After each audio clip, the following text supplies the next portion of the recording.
G'day guys, bit of a different video for you this week and a slightly different format. This is how not to run a marathon. As a lot of you will know, I ran the Gold Coast Marathon last week. So take everything that you've read, seen, heard in my videos, throw it out the window because that's exactly what I did last week. I'm going to break down the good, the bad, the ugly, and I guarantee that you'll take at least one thing away from this video, and that's how not to run a marathon.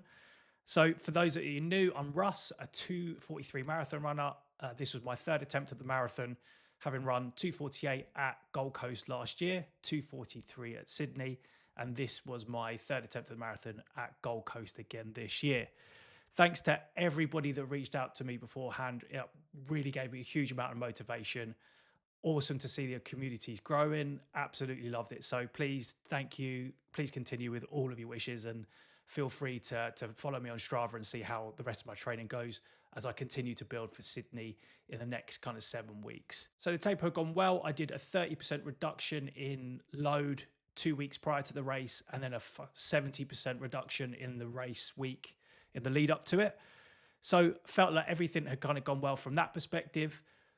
One thing that was slightly concerning is 4 or 5 days before the race, I jumped on the scales for the first time, and I should have been keeping an eye on my weight a bit earlier. I was 5 kilos heavier than I was this time last year, which I wasn't sure if it was muscle or you name it. But the reality is that you still got to carry that. But that had all been factored into my training. My training times were good. Everything felt pretty good in the lead up. Carb load had gone well. Flew up to the Gold Coast on the Friday, had the Saturday as kind of like a chill day before the Sunday, which was when the race was. And on that Saturday morning, it was beautiful, nice, cold, crisp conditions. Watched a friend of mine absolutely crush it in the half marathon. So got some big confidence from that leading into Sunday. Then the morning of, traditionally, I would always try and wear some warm weather clothing because it's normally quite cold in the mornings in the build up to a race, and that's a great tip for everyone. But in the morning of, I hadn't been keeping an eye on the weather, just thought that it would continue to have been cold. And it was a little bit humid waking up and kind of getting down to the tram in order for us to get to the start line. So hadn't really picked up on it at that point. I had a long sleeve top on, just kind of like had the race build up and the feelings of the race. But other than that, kind of hadn't really considered too much in terms of the weather until I started my warm up. And I did about a kilometre or so warm up after I'd been to the toilet. And during the warm up, I noticed that my heart rate was pretty high for what it should have been during the warm up. I put that down to nerves to begin with, but I did notice that I was quite hot as well. Perhaps it was that I had the long sleeve shirt on, I don't know. So I was just kind of rolling with it, getting kind of excited with the race, and got to the start line in good time. And during the introduction to the race, while we're on the start line, I think one of the commentators mentioned that it was 85% humidity. And I think at that time it was around 16 degrees. So that's when I kind of thought, oh, wow, it's a bit hot, but I've trained, I'm ready for it. I've still got to give it a go. And I didn't, if I'm honest, give it too much thought at that point. So as you can see, we're on the start line. It's dark, the gun goes, and off we go. And for the first couple of kilometers, I was keeping an eye on my heart rate and my effort. And it was high, it was elevated. So to give you an understanding of how elevated it was, my lactate threshold, so the kind of maximum that I would want to be running by about 30 kilometers in the race, probably slightly more, is about 170, 171 beats a minute. At this point in the race, I was already at 162, 163, which I kind of just put down to nerves perhaps. But that being said, I don't really get particularly nervous. So something wasn't quite right. By the time I got to the 3K mark, my heart rate was in mid 160s. And I was looking around, and I kind of managed to kind of start to establish a small group. And I looked at one of the guys, and he was dripping wet already. And I was actually quite sweaty. I'm quite a sweaty runner as it is. And then I kind of twigged that, oh, perhaps this is going to be a tough day out. That coupled with the heart rate. I did have a plan B goal. So obviously my A goal was to be sub 240. My plan B goal was to run sub 244. That would have kind of pretty much made sure that I would have PB'd from Sydney last year. So already in my mind at that point, I've had perhaps a plan B goal. So here we're at the 5K mark, which is coming out of SeaWorld. And there's quite a few people around me I'm noticing are also sweating. And I've established a small group at this point of a few people aiming for sub 240. And I mentioned to a couple of them, is it hot or is it me? And everyone's like, oh, it's hot, it's hot. But again, it hadn't quite figured in my mind that, well, perhaps you need to dial it back until I got to 8K, where I ran past one of my training partners who is a quicker guy, a more experienced guy than I normally am.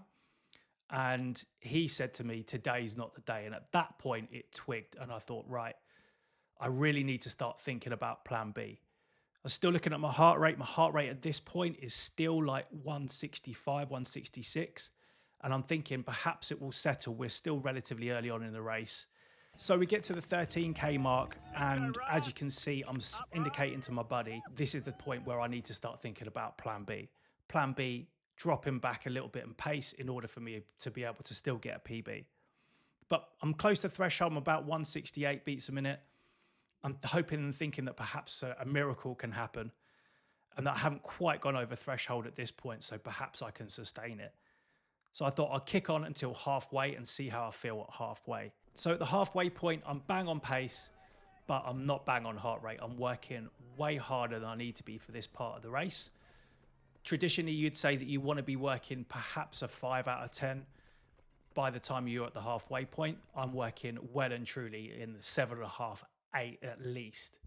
So I've realized that there is no way I'm going to be able to finish the race at this pace without bonking.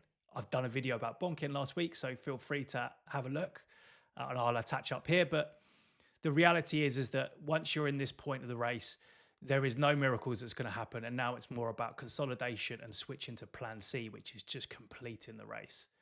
So I've given myself a chance, but now at this point, I've recognized that today is not the day. Well and truly, that's the final nail in the coffin. Coming back through here at 22K, I look a bit more labored, but still in control, not working super, super aggressively. I have gone over my threshold at this point, so the clock is pretty much ticking. There's only so long that you can survive to continue to run at your threshold before that lactate accumulates too much and it really causes a dramatic slowdown in your performance. So we've dropped back now, probably a good kind of 5, 6, 7 seconds a kilometer I'm running instead of 3:47s. It's definitely going to be a tough back half of the race at this point, but this is what marathons are all about. And I just had to dig in and focus and carry on the best I could. So 30 to 37 is an absolute grind. And I get to the point of 37 kilometers, working way too hard for what I should be. And I've dropped my pace to around 4:15s, 4:20s. My heart rate's in the early 180s. My maximum heart rate is 191, 192-ish. So I'm working a lot harder than I should be for this part of the race again. But my fueling has gone well. I've taken on board fuels every 25, 30 minutes. And I've been taking water at every station from the start, recognizing that it's hot, although probably haven't quite drunk enough. All that being said, there's 5 kilometers to go. It's time to push through, but I've got pretty much nothing in the tank. So I'm holding on and I get to the last kilometer, and for some stupid reason, I see 3 or 4 guys in front of me and decide that today's the day that I'm going to catch them. Even though my heart rate is well and truly through the roof, I'm pretty much redlining at this point. And we come round onto the carpet and there's no way that these guys are going to beat me. So I get the guys on the carpet and I come across the line in 2:46. Although I've got absolutely no idea of the time at this point. It was purely just a matter of getting across the line. And I had to get somebody to give me a chair to sit down straight away, because I give everything in that last kilometer to catch the 3 or 4 guys in front of me, which on reflection probably wasn't the best idea. So how you shouldn't run a marathon is like this. This is my heart rate zones for the Gold Coast Marathon this year.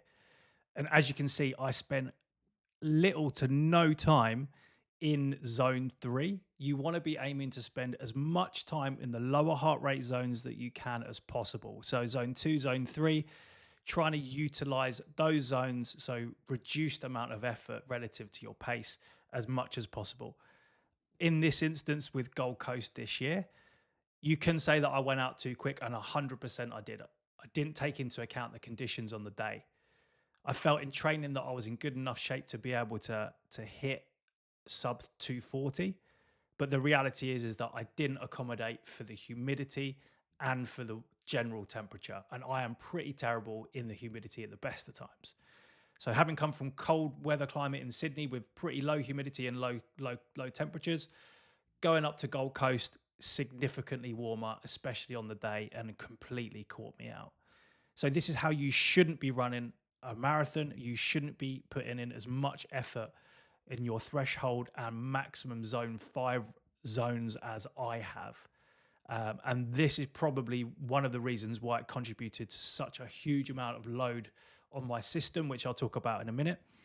If we look at Sydney last year, where it was much cooler and where I set my PB of 2:43, you can see that I spent quite a lot of time in zone 2, loads of time zone 3, even then zone 4, and a little bit of time in zone 5. And I remember finishing Sydney feeling like it was actually my legs that stopped me from going any faster. I felt much more cardiovascular fit.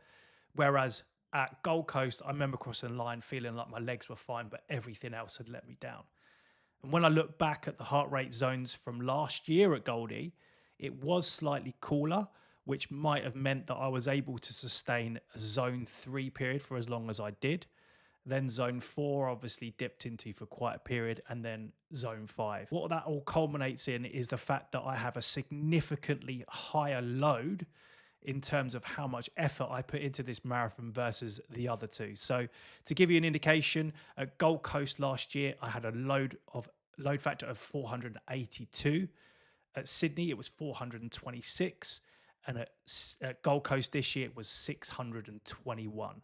So over around a third extra effort for this marathon versus the other two, specifically Sydney as well. And that's meant that my recovery has been much longer and much more difficult. Coming across the line, I felt worse than any of the other marathons that I'd ran before. I'd always said to friends that I would much rather run a marathon than a 10K because I just find the 10K a very, very tough distance. You're on the limit the whole time. I felt like I was on the limit the whole time this marathon. So I've definitely changed my attitude when it comes to running marathons versus 10Ks. So what am I going to do differently next time, and what can you take from this? Well, I think the first thing to be really transparent is making sure you're keeping an eye on the conditions. I've talked about these in videos previously, that there are so many external variable factors which you need to be able to consider on the day and factor that into your training. I certainly didn't do that. I got caught too much up in the hype and too much in my motivation and my goal of going sub 240. And that really come back to bite me on the day. Now, I managed to salvage a pretty good time, but it took a heck of a lot of effort, and I don't want to have to repeat that next time. So if I was you, and when I run my next marathon, I'll certainly be keeping an eye on the conditions. I've spoken to a few different people to get their take, and if it was as hot as it is next time I run, I would probably drop my times and aim for probably around a 243, 244, and keep a more lower sustained pace throughout the race than I did this time round. The other thing to mention is that I probably peaked a little bit early in terms of my training. I did ramp up my training quite significantly this year. Not a huge amount, but enough to make sure that it was noticeable. I'd hit multiple weeks of doing plus 120K. I was a bit ill, probably about 6 to 7 weeks before the race. I had COVID, which I think kind of lingered for a little bit, but I pushed through it. I should probably have listened to my body a bit more and allowed myself to fully recover before I started to kick on again. So perhaps I was slightly overtrained and just not peaking for the race. And the final thing, it was probably to make sure that I have a more established set of goals which takes into account these scenarios. So I had a pretty fixed goal on the day of trying to go sub 240, but my other two goals, my B goal and C goal, were quite loose in that I just thought, well, at least I'll try and PB, and worst comes to worst, I just want to finish. I think the C goal can always remain just to finish. I think my B goal needs to be a bit more established, and I need to be able to work towards that goal earlier on in the race if I recognise that things aren't going well. 7 weeks to go till Sydney Marathon, probably around 5 weeks of good solid training to be able to get in the diary before I need to hit my 2-week taper. So follow along, make sure if you've got any questions, feel free to drop them in the comments. I'd love to hear how some of your marathons have gone, or if any particular times that you've come across where heat, humidity, those different variable factors have affected you and how you accommodated for it on the day. Ta-ra.